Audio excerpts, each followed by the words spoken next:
ખાનગી સંસ્થાના પ્રયાસે હરિયાણાના પિતા પુત્રનું સુખદ મિલન। ગીર સોમનાથ જિલ્લામાં માનવતાને મહેકાવતો એક કિસ્સો પ્રકાશમાં આવ્યો છે, જેમાં એક સ્થાનિક ખાનગી સેવાભાવી સંસ્થાના ઉમદા પ્રયાસોથી હરિયાણાના એક પિતાનું તેમના વિખૂટા પડેલા પુત્ર સાથે સુખદ મિલન શક્ય બન્યું છે। આ યુવક છેલ્લા કેટલાક સમયથી પોતાના પરિવારથી અલગ થઈ ગયો હતો અને ગીર સોમનાથ પંથકમાં એકલો અટુલો ભટકતો મળી આવ્યો હતો, જેની આ સંસ્થાએ આશરો આપી તેની સંપૂર્ણ સારસંભાળ લીધી હતી। સંસ્થાના કાર્યકરો દ્વારા યુવકની ધીરજપૂર્વક પૂછપરછ કરવામાં આવતા તેને પોતાના વતન હરિયાણા વિશેની વિગતો આપી હતી, જેના આધારે સંસ્થાએ તપાસ હાથ ધરી તેના પરિવારનો સંપર્ક સાધ્યો હતો।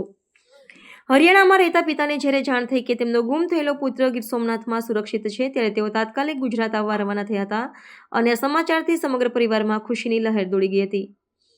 જ્યારે પિતાએ ગીર સોમનાથ આવીને પોતાના પુત્રને નજરે જોયો ત્યારે દ્રશ્યો અત્યંત ભાવુક બની ગયા હતા અને પિતા પુત્ર એકબીજાને ભેટીને રડી પડ્યા હતા।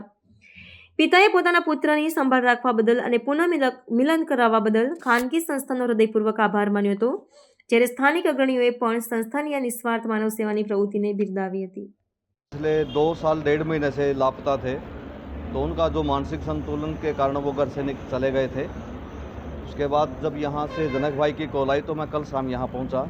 तो पहुँचने के बाद जब मैंने अपने पिता को देखा तो मैं भावुक हो गया था। છેલ્લા 7 વર્ષની અંદર આપણે 110 જેટલા પ્રભુજીઓને પરિસ્થિતિ પહોંચાડ્યા છે અને આ જે પરિવાર લેવાયો છે તે 111મો પરિવાર છે। અત્યારે ટોટલ 90 જેટલા પ્રભુજીઓ છે, તેમાંથી 5-6 પ્રભુજીઓ છે કે જેમના પરિવારનો સંપર્ક થઈ ગયો છે, પણ એ લોકો લેવા અહીંયા આવવા માટે સક્ષમ નથી, જેની વ્યવસ્થા અત્યારે હાલ આશ્રમ કરી રહ્યું છે। અને પાયા વિનાની ઇમારતને એક કુટુંબને અને પરિવારને જો મિલન કરાયું હોય તો એક આ સંસ્થા કરે છે।